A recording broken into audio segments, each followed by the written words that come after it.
क्रोधित इंद्र के मुंह से मत्सरासुर का जन्म होता है। भयासुर का प्रहार मत्सरासुर को आहत कर देता है। उधर दिति शुक्राचार्य का आह्वान करती है।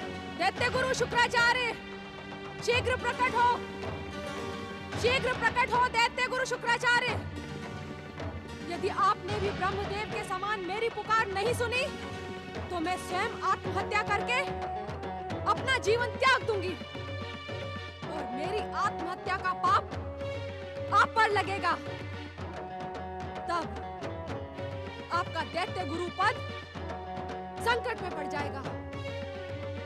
शीघ्र प्रकट हो दैत्य गुरु शुक्राचार्य, अन्यथा मैं अग्नि जलाकर उसमें प्रवेश कर जाऊंगी।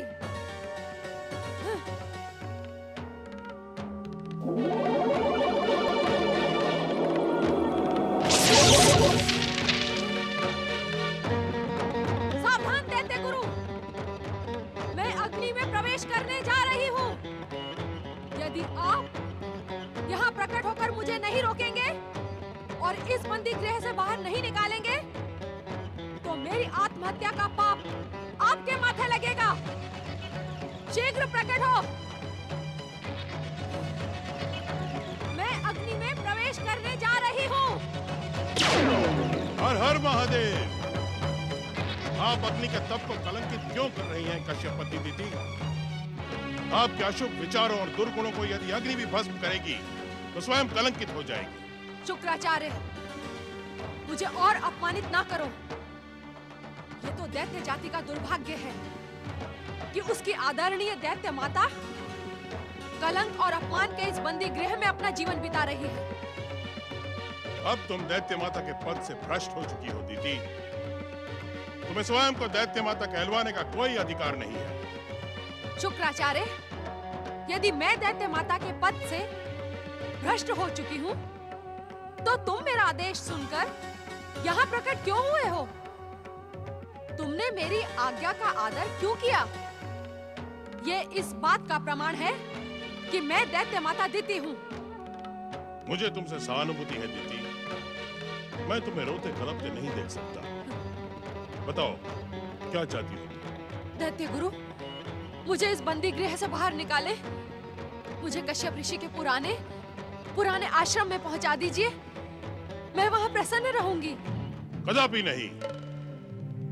जब तक तुम दैत्यों के आराध्य भगवान शिव की आराधना करके दैत्य माता का पद और गौरव पुनः प्राप्त नहीं कर लेती, तब तक तुम्हें यहीं रहना होगा।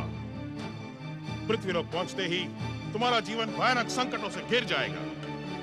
उसकी चिंता आप ना करें दैत्य गुरु। हर संकट से संघर्ष करने की शक्ति है दिति में। तो फिर रजतपुर के संकट से भी संघर्ष करो। मैं तुम्हें पृथ्वीलोक नहीं भेज सकता। आप मेरा आदेश नहीं ठुकरा सकते। मैं तुम्हारा आदेश ठुकरा चुका हूं दीदी।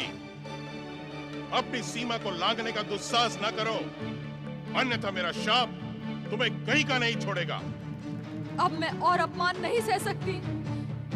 मैं इसी समय अग्नि में प्रवेश करके अपना जीवन त्याग दूंगी। मैं तुम्हें बता चुका हूं दीदी कि अग्नि भी तुम्हारे पापी शरीर को भस्म नहीं करेगी। स्वर्ण अग्नि में जाकर कुंदन बन जाता है, परंतु लोहा ही रहता है।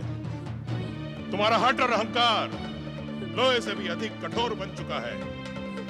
अपनी संतुष्टि के लिए यदि तुम चाहो तो अग्नि में प्रवेश करके देख सकती हो। तो मैं क्या करूं? मैं क्या करूं शुक्राचार्य? मैं इस बंदी गृह से मुक्त होना चाहती हूँ। इस बंदी गृह से मुक्त होने और दैत्य माता का गौरव पुनः प्राप्त करने का एकमात्र मार्ग है सच्ची शिव आराधना।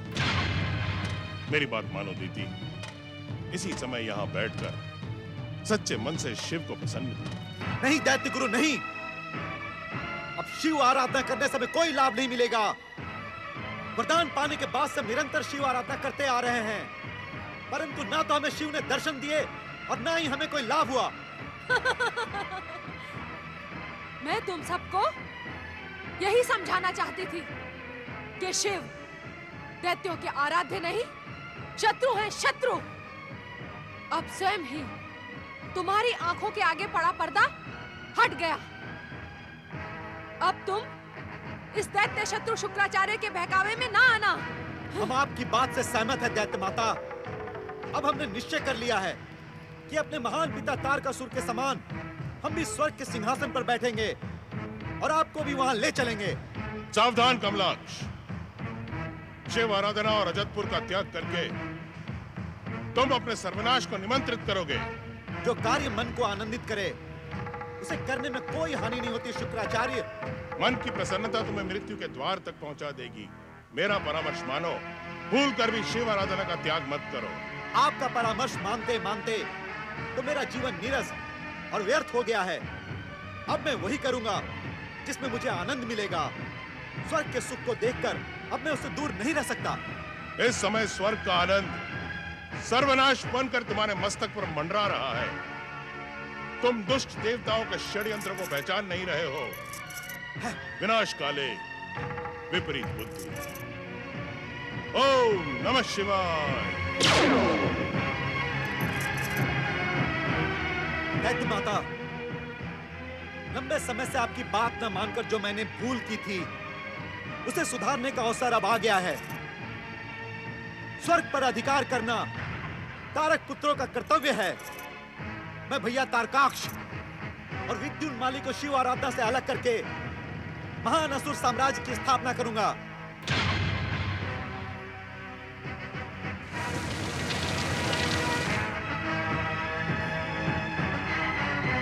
मेरा आशीर्वाद तारक पुत्रों के साथ है।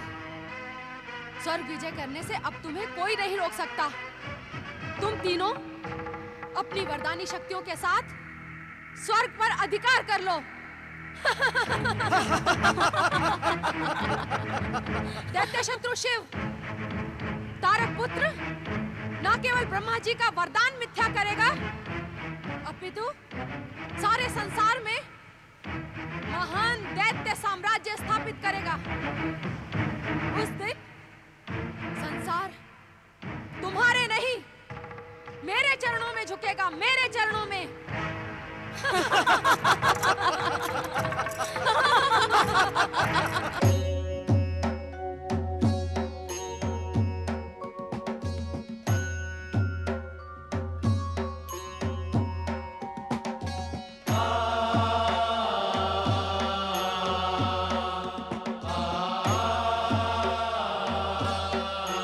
प्रणाम पिताश्री। मैं जानता हूँ पिताश्री, आप ध्यान में लीन रहते हुए भी तीनों लोगों का ज्ञान रखते हैं। आपने जिस उपाय का संकेत मुझे दिया था वह कृपा करके मुझे बता दे। इस समय यहाँ एकांत है पिताश्री, मुझे अकेले में बता दे कि मैं कैलाश में रहते हुए भी सारे संसार में भ्रमण कैसे कर सकता हूँ।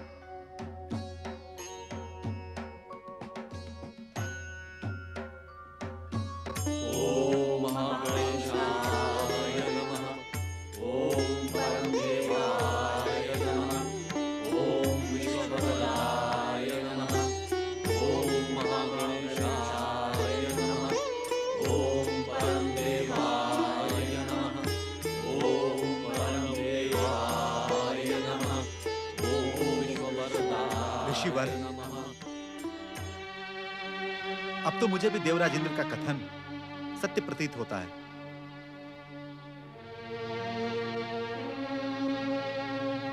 परम देव श्री महागणेश की अखंड भक्ति करते समय मन में किसी और बात को लाना अनुचित है पवन देव। उचित और अनुचित मैं नहीं जानता, परंतु लंबे समय से परम देव श्री महागणेश की आराधना करके हमने देख लिया, वे हम पर कृपा करने की इच्छुक नहीं है। भक्त वत्सल परम देव श्री महागणेश की कृपा पर संदेह ना करो पवन देव, वे परम दयालु हैं, अपने भक्तों की पुकार को कभी अनसुना नहीं करते। माता, पिछले लंबे समय से हम भी तो परमदेव श्री महागणेश को पुकार रहे हैं। वे हमारी पुकार को अनसुना नहीं तो और क्या कर रहे हैं? वरुण देव, समय से पहले और आवश्यकता से अधिक कभी किसी को कुछ भी नहीं मिलता है। उनकी कृपा का समय कब आएगा ऋषिवर? उनको पुकारते पुकारते तो हम लोग थक चुके हैं।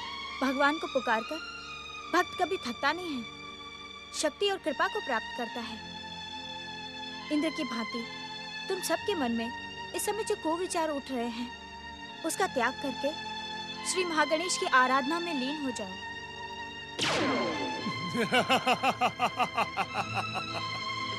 नहीं देवताओं, नहीं। अब तो ना तुम्हें श्री महागणेश की भक्ति की आवश्यकता है और ना ही स्वर्ग के लिए चिंतित होने की। परंतु ऐसा क्या चमत्कार हो गया देवराज? उस चमत्कार को जानने पर तुम सब मेरी भांति अट्टहास करोगे। मैं स्वर्ग सुरक्षा की ऐसी व्यवस्था करके आया हूं कि अब शुभ शक्तियां किसी भी दैत्य को भले ही वरदान दे दे, परंतु वे स्वर्ग की ओर आंख उठाकर भी नहीं देख सकते। देवताओं, अब इस स्थान का त्याग करो और मेरे साथ स्वर्ग चलो। स्वर्ग के स्वार्गिक सुख हम सब की प्रतीक्षा कर रहे हैं। परंतु देवराज, स्वर्ग में तो भयासुर है, यही कहना चाहते हो ना पवन देव? हाँ देवराज। धन कुबेर के शरीर से जन्मा भयासुर मेरे शरीर से जन्मे मत्सरासुर के क्रोध से अब तक भस्म हो चुका होगा। मत्सरासुर? हाँ, मत्सरासुर। देवराज इंद्र के क्रोध से जन्मा मत्सरासुर विध्वंसक और विनाशक योद्धा है। वो अपने प्रहारों से पर्वतों को समतल भूमि बना सकता है, पृथ्वी का हृदय चीर सकता है, संसार को नष्ट भ्रष्ट कर सकता है। उसने तो अब तक देवताओं की सबसे बड़ी शत्रु दैत्य माता दीति को भी समाप्त कर दिया होगा। चलो देवताओं, स्वर्ग चले। ठहरो देवताओं, परमदेव श्री महागणेश की आराधना का त्याग करना उचित नहीं है पुत्र। जब तुम्हें स्वर्ग विजय का समाचार मिल जाए तभी परमदेव श्री महागणेश को धन्यवाद देते हुए यहाँ से जाना। किस बात का धन्यवाद माता? मत्सरासुर मेरे क्रोध से जन्मा है, उसमें किसी की कोई भी कृपा नहीं है। पुत्र इंद्र, इस संसार में जो कुछ भी घटित होता है वो परम देव श्री महागणेश की इच्छा से घटित होता है। सत्य तो यह है पिताश्री कि इंद्र और उसके स्वर्ग के लिए इस संसार में जो कुछ भी घटता है वो अशुभ और दुखदाई होता है। चलो देवताओं, मैं अधिक समय तक इस तनाव के वातावरण में नहीं रहना चाहता। स्वर्ग के सुखों का भोग करने के लिए मेरा मन आतुर हो रहा है। चलो देवताओं। ये उचित नहीं हुआ स्वामी। इंद्र का अभिमान उसकी सफलता में सबसे बड़ी बाधा है। अब हमें इस अनुचित को उचित करने के लिए परमदेव श्री महागणेश की अखंड आराधना करनी होगी। ओम महागणेशाय नमः। ओम महागणेशाय नमः। ओम महागणेशाय नमः। ओम महागणेशाय नमः।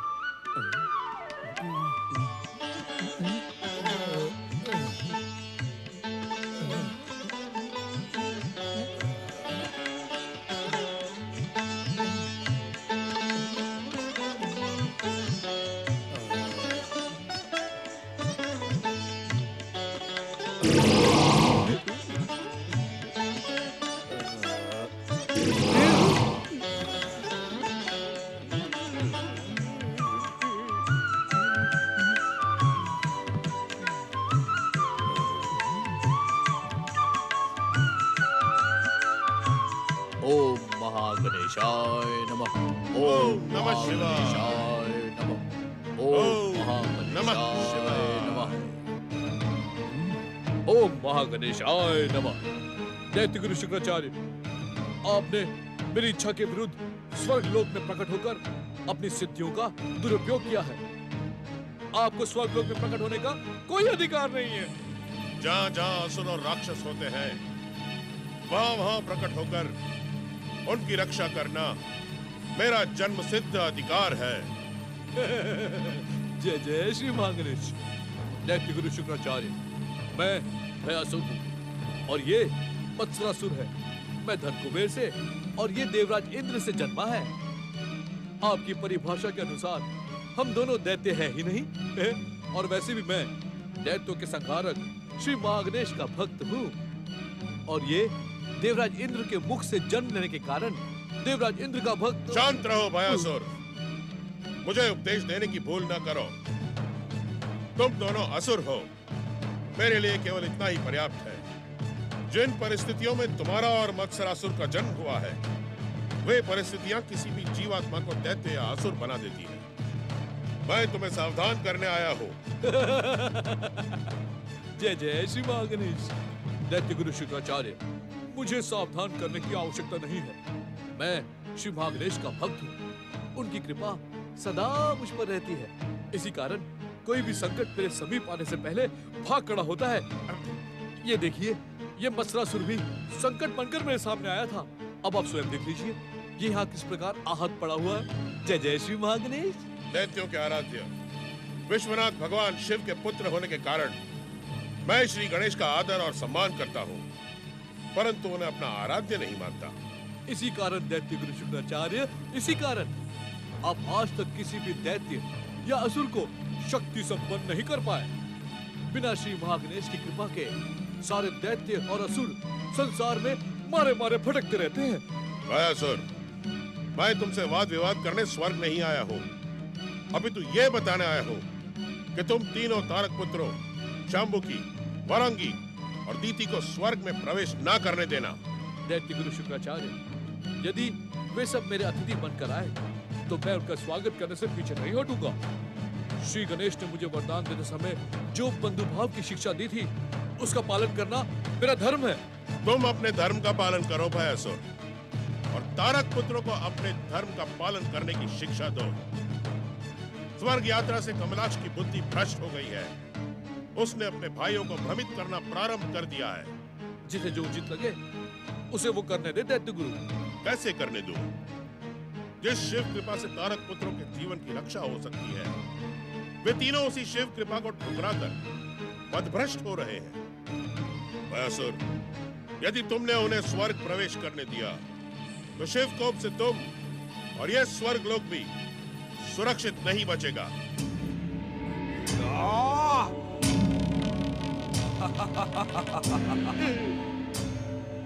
इस स्वर्ग पर ना तो शिव और ना तो भयासुर का अधिकार है।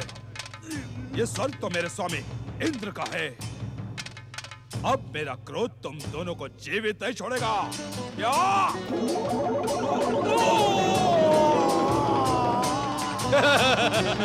जय जय श्री भयासुर, तुम्हें सावधान करके मैंने अपना कर्तव्य पूर्ण किया है।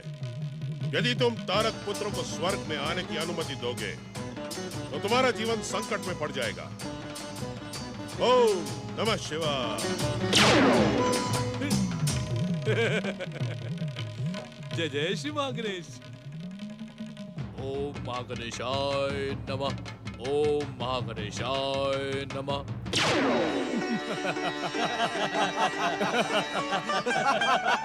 आज का दिन स्वर्ग के इतिहास का सबसे आनंद का दिन है। आज के पश्चात कोई भी दैत्य, दानव, मानव या राक्षस स्वर्ग पर अभियान करने की भूल नहीं करेगा।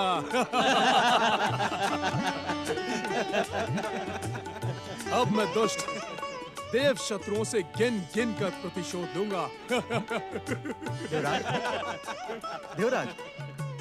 देवराज, क्या ये उचित नहीं होगा कि पहले मत्सरासुर की विजय का समाचार प्राप्त कर लें और फिर स्वर्ग जाएं? पवनदेव, क्या आपको मेरे कथन पर विश्वास नहीं? मेरा महासेवक मत्सरासुर विध्वंसक और विनाशक शक्तियों से संपन्न है। उस पर संदेह करके आप मेरा भी अपमान कर रहे हैं।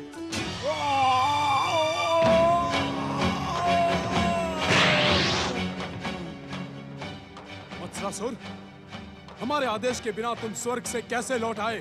आपका आदेश और मेरी शक्तियां स्वर्ग में नहीं चलती। यदि दैत्य गुरु शुक्राचार्य मुझे स्वर्ग से ना धकेलते तो श्री महागणेश के भक्त भयानक भयासुर के हाथों मारा जाता। अब मैं कभी भी स्वर्ग लोक नहीं जाऊंगा। हम स्वर्ग जाने के लिए निकले हैं, पृथ्वी लौट कर नहीं जा सकते। तुम भी हमारे साथ चलकर दुष्ट भयासुर को मार भगाओ। नहीं, कदापि नहीं। भयासुर मुझसे भी अधिक बलवान और भयानक है। उसके समीप जाकर मैं अपना अपमान नहीं करवा सकता। तुम मेरे सेवक हो, मेरी आज्ञा का पालन करना तुम्हारा कर्तव्य है। मेरे क्रोध ने तुम्हें जन्म दिया है, यदि तुमने मेरी आज्ञा को ठुकराया तो मैं तुम्हारा सर्वनाश कर दूंगा। मुझे अपना सर्वनाश स्वीकार है, परंतु अपमान नहीं। मैं कभी भी स्वर्गलोक नहीं जाऊंगा। और मैं तुम्हें स्वर्ग लेकर ही जाऊंगा।